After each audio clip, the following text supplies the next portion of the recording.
Hello everyone, আমি সোমার ফ্যামিলির আরও একটি ব্লগে আপনাদেরকে জানাই সুস্বাগতম।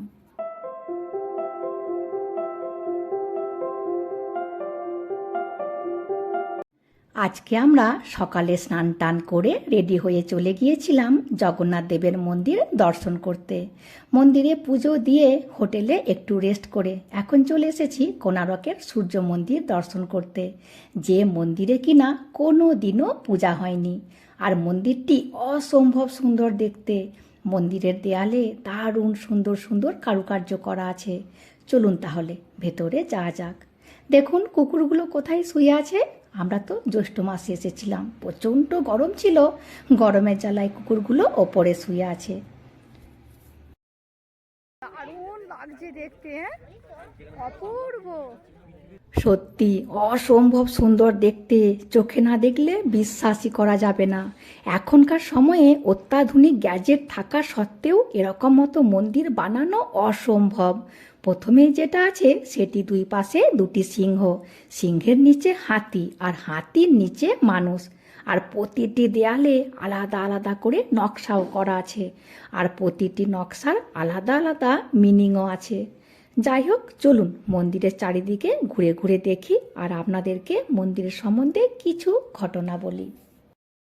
কথিত আছে এই সূর্য মন্দিরটি 1255 খ্রিস্টাব্দে প্রথম নরসিংহদেব এই মন্দিরটি নির্মাণ করেছিলেন।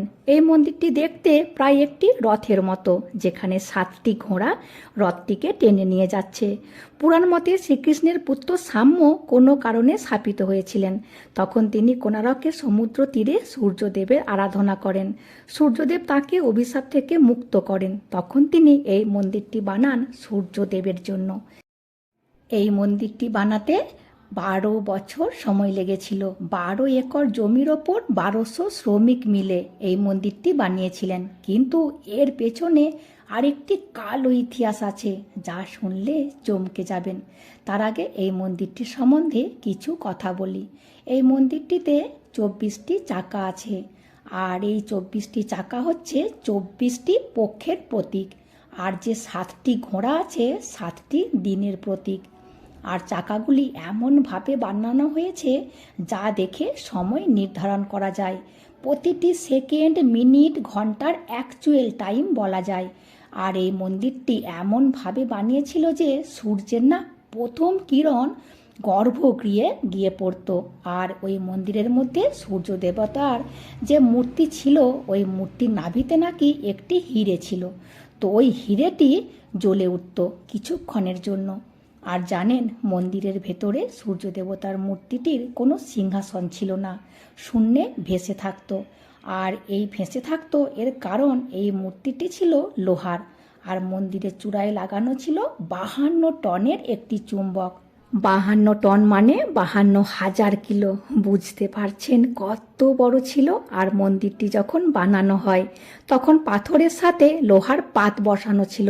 ওই জন্য মন্দিরের পুরো কাঠামোটির ব্যালেন্স মন্দিরের চূড়ার চুম্বকের ওপর নির্ভর করত। আর এই চুম্বকটির এত পাওয়ার ছিল যে এই মন্দিরের পাশেই তো সমুদ্র ছিল, যেটি এখন নেই। সমুদ্রটির জল শুকিয়ে শুকিয়ে কয়েক কিলোমিটার দূরে চলে গেছে। যাই হোক, তো যা বলছিলাম, এই চুম্বকটির এত ক্ষমতা ছিল যে এই সমুদ্রের ওপর দিয়ে যেসব জাহাজগুলি যেত, তো ওই জাহাজগুলির ব্যালেন্স ক্ষমতা হারিয়ে ফেলতো। কোনো কোনো জাহাজ ডুবে যেত, কোনো কোনো জাহাজ ভেঙে যেত, আবার কোনো কোনো জাহাজের কম্পাস তো কাজ করতোই না। তখন পর্তুগালের নাবিকরা এই জন্য এই মন্দিরটিকে ব্ল্যাক পাগোডা নাম দিয়েছিল। আর দূর থেকে এই মন্দিরটিকে কালো দেখতে লাগতো। তারপর যখন সবাই এই চুম্বকটির কথা জানতে পারে, তখন ওই পর্তুগালিরা মন্দিরের চূড়া থেকে চুম্বকটি খুলে ফেলে। আর এই চুম্বকটি খুলে ফেলার কারণে মন্দিরটির ভারসাম্য নষ্ট হয়ে যায়, ফলে মন্দিরটি ভেঙে যায়। তখন পুরীর পুরোহিতরা এই মন্দিরের মূর্তিটিকে পুরীর মন্দিরেতে নিয়ে চলে যায়, আর এই মন্দিরটিকে বালি চাপা দিয়ে দেয়। প্রায় 100 বছর পর্যন্ত মন্দিরটি বালি চাপা দেয়া থাকে। তারপর নাকি ব্রিটিশ আমলে ব্রিটিশরা এই মন্দিরটির কথা জানতে পেরে মন্দিরটিকে পুনরায় উদ্ধার করে মেরামতের কাজ শুরু করে। এইসব কাহিনী নিয়ে অনেক তর্ক বিতর্ক আছে, কিন্তু ঠিকভাবে বলতে গেলে মন্দির ভেঙে যাওয়ার মেন কারণ মন্দিরের চূড়ায় চুম্বকটি না থাকার কারণে। এখানে লোকালোকেরও অভিমত। এবার আসি এই মন্দিরের কালো ইতিহাস নিয়ে। রাজা নরসিংহদেব আদেশ দিয়েছিলেন যে 1200 শ্রমিক 12 বছরের মধ্যে এই মন্দিরের নির্মাণ কাজ শেষ করবে। কিন্তু 12 বছর হতে আর 1 সপ্তাহের মতো বাকি ছিল, কিন্তু তখনও নির্মাণ কাজ শেষ হয়নি। সব শ্রমিকরা চিন্তায় পড়ে গেলেন, কি করা যায়। আর যদি নির্মাণ কাজ শেষ না হয় তাহলে আমাদের মৃত্যু অনিবার্য। আর যে 1200 শ্রমিক কাজ করছিলেন, ওনাদের যে হেড মিস্ত্রি ছিলেন, তো ওনার স্ত্রী 12 বছর আগে গর্ভবতী ছিলেন। এই শ্রমিক জানতেন না যে ওনার স্ত্রী গর্ভবতী ছিলেন। দীর্ঘদিন ওনারা তো আলাদা ছিলেন। তো এই শ্রমিক আবার জানতেনও না যে ওনার একটি পুত্র সন্তান হয়েছে। তো ওই পুত্র সন্তান একটু বড় হতে মায়ের কাছে বায়না করে, মা আমার বাবা কে বা উনি কোথায় থাকেন। তো ওর মা পুরো ঘটনাটি বলে। তো ওই শ্রমিকের ছেলে দেখা করতে বাবার কাছে চলে আসে, আর বাবার কাছে এসে সব ঘটনাটি বলে এবং এসে এই বালকটি জানতে পারে মঙ্গল ঘটটা কেউ মন্দিরের চূড়ায় বসাতে পারছে না। আর মঙ্গল ঘটটা যদি চূড়ায় বসাতে না পারে তো রাজা সবাইকে মেরে ফেলবে। এই আসন্ন বিপদ দেখে ওই বালকটি বলে, আমি এই মঙ্গল ঘরটি বসাতে পারি কিনা চেষ্টা করে দেখি। তখন ওই বালকটি সাধ্য মতো চেষ্টা করে মঙ্গল ঘরটি বসিয়ে দেয়। তারপর চলে আসে সেই কালো ইতিহাস। সবার তখন মনে পড়ল এই মন্দিরের কাজ 1200 শ্রমিককেই করতে হবে, না কম না এক বেশি। কিন্তু 1200 জায়গায় 1201 জন শ্রমিক হয়ে গেছে। এবার কি হবে? সবাইকে তো এবার মৃত্যুবরণ করতে হবে, তাছাড়া আর কোনো উপায় নেই। তখন ওই বালক সবাইকে বাঁচাতে নিজে ওই মন্দিরের চূড়ার থেকে লাফ দিয়ে মৃত্যুবরণ করে। আর তার এই রক্তের কারণে এই কোণারকের সূর্য মন্দির কলুষিত হয়। তখন থেকেই নাকি এই মন্দিরের পুজো করা সারা জীবনের মতো বন্ধ হয়ে যায়। আর কোনো দিনও কখনোই এই মন্দিরে পূজা হয়নি। এই মন্দিরের নামটি কিন্তু মন্দিরই রয়ে গেছে, সূর্য মন্দির, কিন্তু সবাই জুতো পরে এই মন্দিরে ওঠে। যাই হোক, এই মন্দিরের কারুকার্য কিন্তু অসম্ভব সুন্দর। দেয়ালে যত নকশা করা আছে সবেরই কিছু না কিছু মেসেজ দেয়া আছে। আমি তো এত সুন্দর মন্দির দেখে আপ্লুত। আর এটি তখনকার সময়ের কুয়া, এখান থেকেই নাকি পানীয় জল ইউজ করত। খুব সুন্দর করে ঢাকা দেয়া আছে। আর এটি নাকি চৌবাচ্চা। আমরা এখন বসে পড়েছি সবাই মিলে একসাথে ফটো তোলার জন্য। আর দেখুন মন্দিরের ওপরে লাইটের আলোটি পড়তে আরও সুন্দর লাগছে। মনে হচ্ছে এখানে একটুক্ষণ পা মিলে হাই করে একটু বসি। এখন সন্ধ্যাও হয়ে গেছে আর বেশ ভালো বাতাসও দিচ্ছে।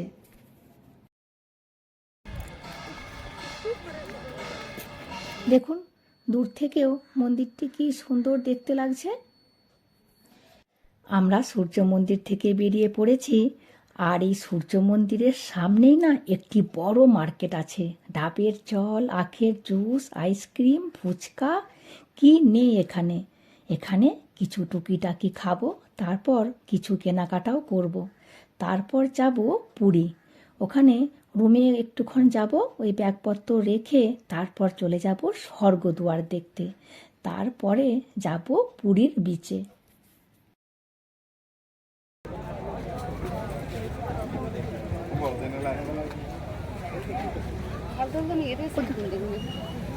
নিয়েও 220 টাকা দেবো। যদি হেভি গেজ এটা দেখো। হ্যাঁ সে আমি জানি, আমাদের বাড়িতে আছে। কালোটা নেবে কোনটা? এটা ইচ্ছা ছিল। কত হলো মোট? 150, 230, 70, 300 হলো পুরো। 300 বেশি।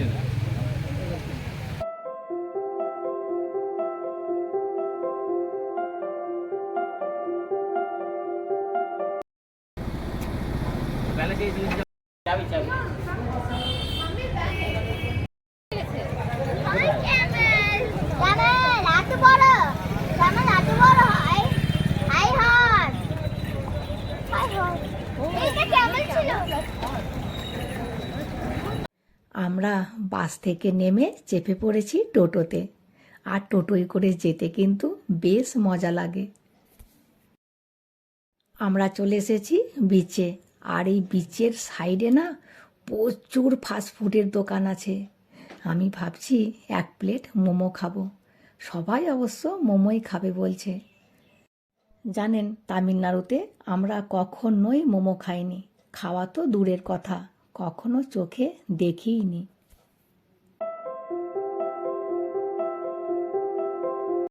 এখন যাব স্বর্গদুয়ার দেখতে। আর এই যে দেখুন, চলে এসেছি স্বর্গদুয়ারে।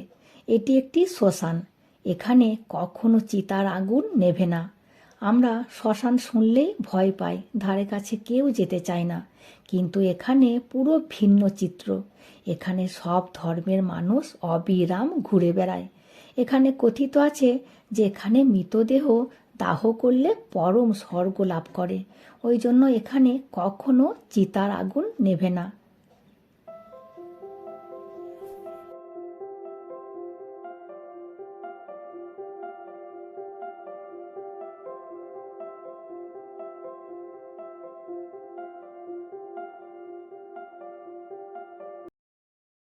আমরা স্বর্গদুয়ার দেখে চলে এসেছি বিচে, আর এখানে বাচ্চারা চেপে পড়েছে উঠে।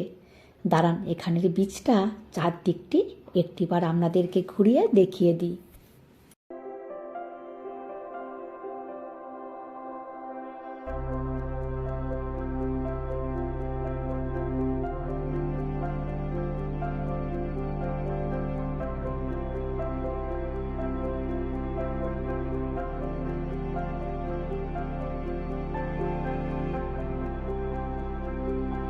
বলে না, মানুষ সঙ্গ পেলে কি না করে।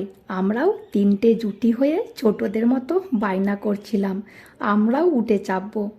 একা থাকলে কিন্তু কখনোই উঠে চাপা হতো না। আমরা উঠে চেপে ভীষণ এনজয় করেছিলাম। আমরা 3জন মিলে তো হেসে লুটোপুটি খাচ্ছিলাম। যাই হোক, এখন রাত প্রায় 11টা মতো বাজে। আমরা একটি বেঙ্গলি রেস্টুরেন্টে খেতে এসেছি।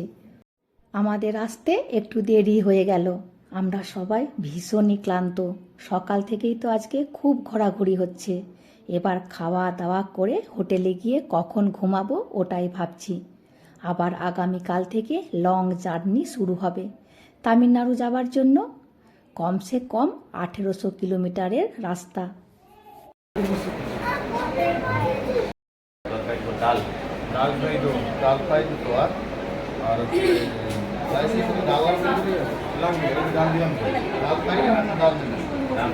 জানেন, এই রেস্টুরেন্টে আমরা 1 বাটি আলুর পোস্ত অর্ডার করেছিলাম। ওই 1 বাটি আলুর পোস্তর দাম নিয়েছে 170 টাকা। যাই হোক, চলুন, আমাদেরও খাওয়া হয়ে গেছে। আমরা এবার হোটেলে যেয়ে একটু রেস্ট করব। ভিডিওটি তাহলে আজকের মতো এখানেই শেষ করছি। চলে আসবো পরের ভিডিওতে। হাসি খুশি থাকবেন, সবাইকে হাসি খুশি রাখবেন। আর যদি ভিডিওটি ভালো লাগে please like, comment and share করে দেবেন। আর অতি অবশ্যই সাবস্ক্রাইব করে দেবেন। Thank you.